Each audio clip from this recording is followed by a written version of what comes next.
हथवा से अपना जहर पिला जइहा जा जा जा जा जा जा जान भुला जइहा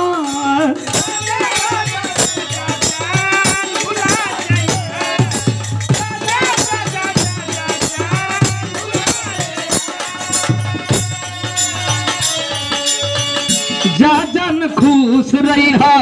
ससुरा में जाके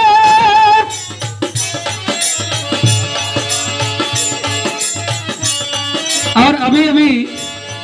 हमारे बीच हमारे बड़े ही सहोदर भाई रमेश यादव जी भी हैं, तो मैं सोच रहा हूं कि इस गीत को यहीं अब समाप्त कर दूं। जा जन खुश रहिहा हमके भुला के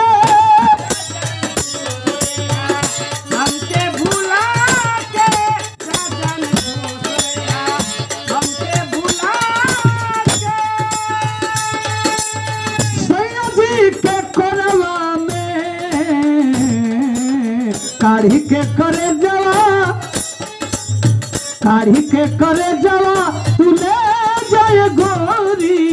भरी के सिंगोरावा में है